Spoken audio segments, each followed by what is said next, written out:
అంటే 17వ తేదీ మా కొడుకును Sunita Rajasekhar out of places తీసుకెళ్లి సెల్లు ఆఫ్ చేసి మా వాడిని నానా హింసలు పెట్టి ఎట్ట తిరిగి మీ నాయన నువ్వు ఒప్పించు లేదా ఇబ్బంది పడతారు, మీ నాయన అంతా తెలుసు అట్లా ఇట్లని మా వాడిని ఏడిపించడం చేసి తలగాయ నచ్చడం చేసి సాయంత్రం వరకు ఇబ్బంది పెట్టినారు. వాడు సాయంత్రం ఫోన్ చేసి వాడు ఏడుస్తుంటే తట్టుకోలేక నేను ఏం రా ఎందుకు ఏడుస్తున్నావు అంటే ఇటు నన్ను వాళ్ళు ఏంటంటో మాట్లాడుతున్నారు కాబట్టి నా తలకాయ పగిలిపోతుంది, నా వల్ల కావడం లేదు, నేను చచ్చిపోయేటట్టు ఉంది అనిపించి అంత మాట్లాడితే నీకేం భయం ఉందిరా, ఏం మనమే తప్పు చేసినాము చెప్పరా ఏంటంటే వాళ్ళు నిన్ను రమ్మంటున్నారు, నన్ను చాలా చాలా ఏదేదో మాట్లాడినారు, నువ్వు హైదరాబాద్ రావాలంట అన్నారు. అంటే వాళ్ళని నాకు ఫోన్ చేయమని చెప్పాను నేను. చెప్తే వాళ్ళు నీతో మాట్లాడే భయం అంట, అందుకే నన్నే ఫోన్ చేయమన్నారు అని మా వాడు చెప్పాడు. నేను అప్పుడు కడపలో పనిచేస్తాను, నేను ఆర్ట్స్ కాలేజీలో లీవ్ పెట్టుకొని ఇమ్మీడియట్గా నేను వచ్చి అదే రోజు 17 నైట్ నేను వెళ్ళిపోయాను హైదరాబాద్కి వెళ్ళిపోయి అక్కడ దిగుతానే నేను ఫ్రెషప్ అయిపోయి మా కొడుకు నేను ఫోన్ చేస్తే నరేడి రాజశేఖర్కి ఫోన్ తీలే. మళ్ళీ ఒక 20 నిమిషాలకు మళ్ళీ ఫోన్ చేస్తే ఇట్లా వచ్చినా నేను చెప్తే నువ్వు పాత ఆఫీస్ కాడికి వద్దు, అంటే రన్నింగ్లో ఉండే ఆఫీసు, అక్కడ సీసీ కెమెరాలు అన్నీ ఉంటాయి కదా, ఎక్కడ బయట పడతాం అనుకుని వాళ్ళ ఆలోచన. అంటే ముందు మనకు తెలియవు ఇన్ని, వాళ్ళు ఆల్రెడీ ప్లానింగ్లో ఉండేటోళ్ళు వాళ్ళ పేరు, మనం ఉన్నట్టు మాట్లాడికి మనకేం పై ఉందని చెప్పేసి మనం అనుకునే వాళ్ళము. అక్కడ కొత్త ఆఫీస్ ఉంది, కొత్త ఆఫీస్ కాడికి రా అన్నారు. కొత్త ఆఫీస్ కాడికి వినాం. మేము పైన 10 నిమిషాలకు వాళ్ళు వచ్చినారు. పైన కూర్చున్నాము, నలుగురం ఇట్లా కూర్చున్నాం, మా కొడుకు నేను వాళ్ళిద్దరు కూర్చొని నువ్వు రామ్ సింగ్ చెప్పినట్టు సహకరించాలా, లేకపోతే నువ్వు ఇబ్బంది పడతావు, మళ్ళీ మేము సేవ్ చేయలేము, ఈరోజే ఢిల్లీలో షార్ట్షీట్ తయారు చేస్తున్నారు, ఇంకా లాస్ట్ ఇదని చెప్పి అన్నారు. మీరు ఏం లాస్ట్ చేసినా నేను ఉన్నట్టు చెప్తాను, అంతేగాని మీరు లేని చెప్పాలంటే నా వల్ల నేను చెప్పలేనట్లా, నా వల్ల కాదని చెప్పిన. ఏం మాట్లాడుతున్నావు అని చెప్పేసి నా మీద ఫైర్ అయినారు. ఇంత మరీ 2 months ఫైర్ అయింది నా మీద. అయితే నేను కూడా అట్లే మాట్లాడినా, ఏం భయపడాల్సిన అవసరం ఏం లేదమ్మా, మీ దగ్గర ఏం మీ దగ్గర పనిచేస్తానని చెప్పేసి మీరు ఇష్టం మాట్లాడితే ఏం బెండే పరిస్థితి కాదని చెప్తే రాజశేఖర్ వచ్చి నా పక్కకు వచ్చి కూల్ అని నన్ను సర్దుబాటు చేసి భుజం తట్టరేసినాడు. ఆ టైంలో సునీత ఏమంటుంది రాజశేఖర్ని, కృష్ణారెడ్డి ఈ కేసులో మనం సహకరించకపోతే నువ్వు జైలు పోతావు రాజశేఖర్ అని అనింది. ఆ రోజు నుంచి నాకు వాళ్ళిద్దరి మీద నాకు అనుమానం, వీళ్ళ పాత్ర ఏదైనా ఉందో సార్ మీద అని చెప్పేసి. లేకపోతే ఎందుకనాలా విషయం ఆ మాట. సరే అది అయిపోయింది, నేను బాయ్ అని చెప్పేసి వచ్చేసాను. నేను 10 నిమిషాలు కూడా లేను వాళ్ళ దగ్గర. నేను వచ్చేసి నేనే సౌభాగ్యం దగ్గర పోయినా, సౌభాగ్యం విషయం చెప్తే ఆమె చెడబడ కూతురు వాళ్ళని తిట్టినట్టు మాట్లాడింది మా ముందరేమో. వాళ్ళకేం పని పట్టలేదా, వాళ్ళు వచ్చి 2 రోజులు కాదు పిల్లల్లో, అక్కడే మాట్లాడచ్చు కదా, నీకేం ఇంత దూరం మళ్ళీ నేను పిలిపించుకోవడానికి అవసరం ఉంది అని చెప్పేసి అప్పటికి ఆమె మజ్జిగ తాగిన నేను మా కొడుకు, నువ్వు అసలు సాయంత్రం వరకు ఎందుకు, ఇప్పుడే వెళ్ళిపో, నేను డ్రైవర్ని పెట్టి పంపిస్తున్నా అని చెప్పేసి అప్పుడే కడపకు నాకు కారు ఇచ్చి పంపించింది ఆమె. తర్వాత నాకు ఫ్లైట్ టికెట్ మా కొడుకు పెద్ద కొడుకు రాజేష్ అనే పిల్లోడు వాళ్ళ ఆఫీస్లో పనిచేసేవాడు రాజశేఖర్ దగ్గరనే. నాకు ఢిల్లీకి పోవడానికి ఫ్లైట్ టికెట్ కూడా మా రాజేష్ మన అకౌంట్లో డబ్బులు కట్టేసుకొని ఫ్లైట్ టికెట్ బుక్ చేయని ఫ్లైట్ టికెట్ పెట్టించాడు నాకు. తర్వాత పైన విజిటింగ్ కార్డు ఉంది చూడు, అక్కడ ఎయిర్పోర్ట్కి ఒక పిల్లోని అరేంజ్ చేశాడు నాకు, అక్కడ రిసీవ్ చేసుకొని లాడ్జీ చూపించేసి అక్కడ చూసుకోమని చెప్పని. ఇక్కడ పాండే అని ఒక పిల్లోడు, రాజశేఖర్, నరెడ్డి రాజశేఖర్. తర్వాత నాకు పోయేటప్పుడు 50,000 రూపాయలు నాకు డబ్బు ఖర్చులకు ఇచ్చాడు. అక్కడ అయిన తర్వాత మధ్యలో వినయతలో కూడా జాయిన్ అయ్యింది నా దగ్గరకు వచ్చి ఎంక్వైరీకి వచ్చి. నాకు డబ్బులు తక్కువ వస్తే మళ్ళీ ఒక 50,000 నాకు అకౌంట్లో కూడా డబ్బులు వేశాడు.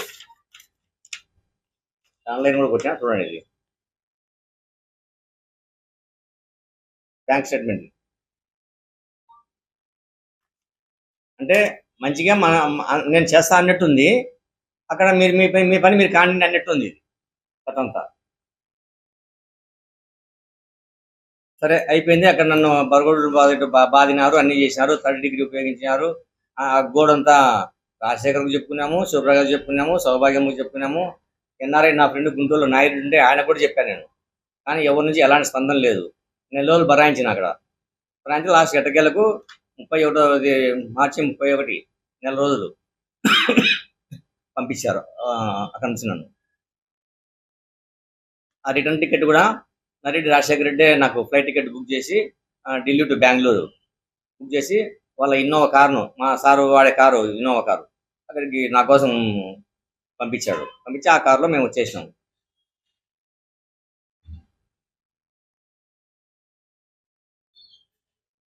తర్వాత 12/8/21లో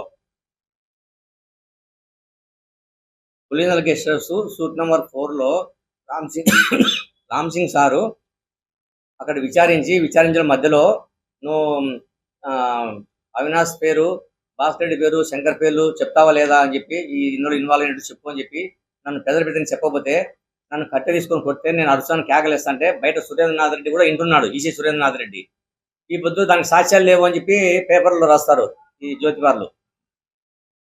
ఇంత దారుణమా? చేసేది నిగ్గట్టుగా తెలిసి జీవితంలో ఎల్లకాలం 1000 ఏళ్ళు ఏం బతకరు కదా. అందరూ ఉన్నగా 90 ఏళ్ళు 100 ఏళ్ళు బతుకుతారు. బతికిన నాళ్ళు ప్రశాంతంగా మంచిగా అనిపించుకొని పోవాలా. నిజాన్ని భయంగా ఒప్పుకోలేదు కనుక ఎవరినో బలి చేయడానికి ఇంకొకరిని మంచిని బలి చేస్తారా మీ కచ్చలతో?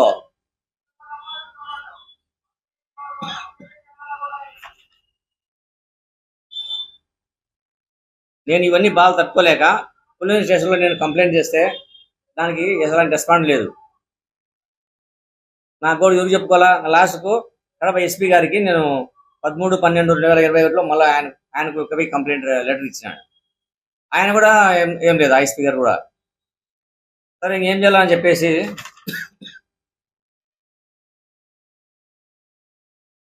నేను మళ్ళా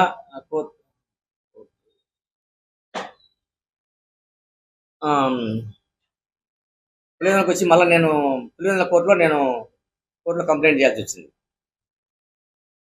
దీని మీద చేస్తే ఆ కోర్టు కూడా మరి భయపడినారో ఎట్టెట్నో ఆ జడ్జిలు ఏమో నాకు తెలియదు, కానీ 2 ఏళ్ళ వరకు దాని జోలికి పోలే.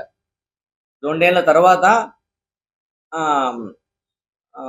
కోర్టు వారు పోలీసు వాళ్ళను 15 రోజుల లోపల మీరు దీన్ని కంప్లీట్ చేసి ఛార్జ్షీట్ వేయండి అని చెప్తే ఆగమేఘాల మీద అప్పుడు ఛార్జ్షీట్ ఎంక్వైరీ చేసినారంతా. ఆ ఎంక్వైరీలో భాగంగా రాజు సార్ 2 సార్లు మా ఇంటికి వచ్చి మా ఇంట్లో కూర్చొని నన్ను 20 పేజీలు దగ్గర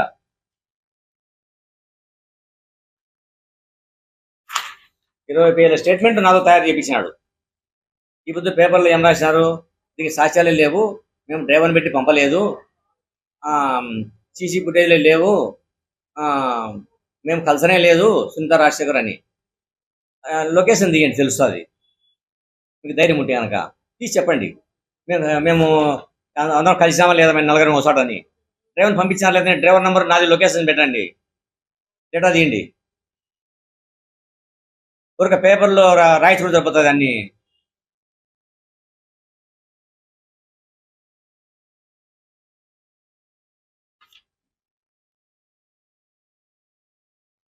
అవినాష్ నన్ను డ్రామా యాక్షన్ ఆడిస్తాను. అవినాష్ నేను యావదన్నా మానేట్టు ఎవడన్నా ప్రూఫ్ చూపిండి, నేను తలకాయ ఉంచుకుంటా. లేకపోతే అందరూ తలకాయ ఉంచుకుంటారా?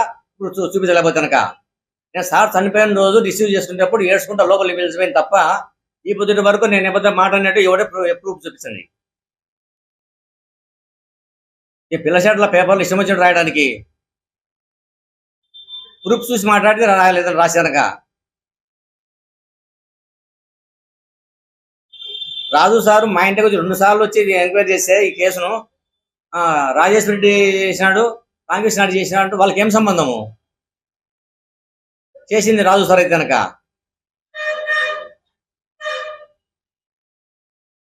మేము ఈ ప్రైవేట్ కంప్లైంట్ చేసినా అని చెప్పేసి హైకోర్టుకు పోతుంది సుంత క్వాస్ చేయాలని. హైకోర్టుకు పోతే వాళ్ళు ఏం చేసినారు? కింది కోర్టు తెలుసుకోకుండా వాళ్ళు రిజెక్ట్ చేసినారు. వాళ్ళు ఏం చేసింది పాప? మళ్ళీ సుప్రీంకోర్టు పోయింది. బాగానే ఉంది. సుప్రీంకోర్టు పోయిన ఆడ ఉన్నట్టే మళ్ళీ ఇప్పుడు ప్రభుత్వం ఉంది కదా అని చెప్పేసి చంద్రబాబు నాయుడుతోనూ హోమ్ మినిస్టర్తోనూ మాట్లాడుకొని చూడు, హోమ్ మినిస్టర్తో మాట్లాడుతున్న ఫోటో ఇది.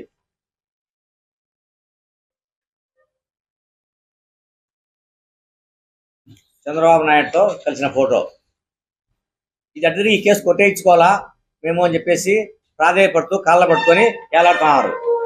ఏమంతా మీకు అంత దీదా పరిస్థితి ఉన్నది మాట్లాడుకుంటే పోలే? నువ్వు చెప్పి ఇంత ఒక పదానికి 100 అబద్ధాలు చూస్తుంది. అది ఒక పని నిజం పోలే ఒకటే పని. ఈ పొద్దు నేను చెప్పినట్టని రామ్ సింగ్ అంటాడు నన్ను కొట్టలేదంట మా కొడుకుల ముందర, నాకు సాక్ష్యం లేదంట, వాళ్ళ సెక్యూరిటీ పిఏ చెప్పినాడంట ఏమని లేదని. తన దగ్గర పనిచేసే వాళ్ళు చెప్తారా? తన గురించి చెప్పుకొని నా గురించి చెప్తారా? నన్ను అప్రూవ్ మార్చడానికి ఫోన్లో ఒకసారి మాట్లాడినాడు, మళ్ళీ అక్కడ మా కొడుకుల దగ్గర ఒకటి మాట్లాడాడు. నేను ఒప్పుకున్నందుకు నన్ను భయంకరంగా నన్ను కొట్టి పంపించినాడు ఆ పొద్దు. ఢిల్లీలో కొట్టినాడు. అంటే ఆర్మీ గెస్ట్కి వచ్చినాడు. ఎన్ని సీసీ ఫుటేజీలు లేవంట, ఎన్ని తప్పుడు రాతలంట. ఇవే తప్పుడు రాతలు అయితే సునీత హైదరాబాద్లో మమ్మల్ని బెదిరించేట్టు కానీ, రామ్ సింగ్ నన్ను కొట్టలేదని కానీ ప్రమాణం చేయమను. కాణిపాకమైనా సరే, వెంకటేశ్వర తిరుమల అయినా సరే, లేదంటే వాళ్ళు చెప్పిన చర్చి ఎక్కడైనా సరే, నేను బైబిల్ అయినా పట్టుకుంటా, భగవద్గీత అయినా పట్టుకుంటా. వాళ్ళు పట్టుకోమని ప్రమాణం చేయమను. వాళ్ళను ప్రమాణం చేస్తే నేను కేసు విత్డ్రా చేసుకుంటా.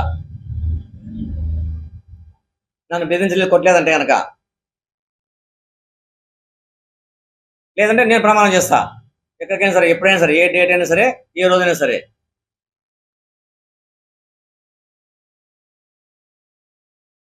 నేను ఈ పేపర్లో చూసి నా ఆవేదన చెందలేక నేను ఈ పొద్దు స్పందించాల్సి వచ్చి నేను ఈ ప్రెస్ మీట్ పెట్టాను మీకు అందరికీ. మీరందరూ నాకు సహకరించినందుకు చాలా కృతజ్ఞతలు. అందరికీ నమస్కారం.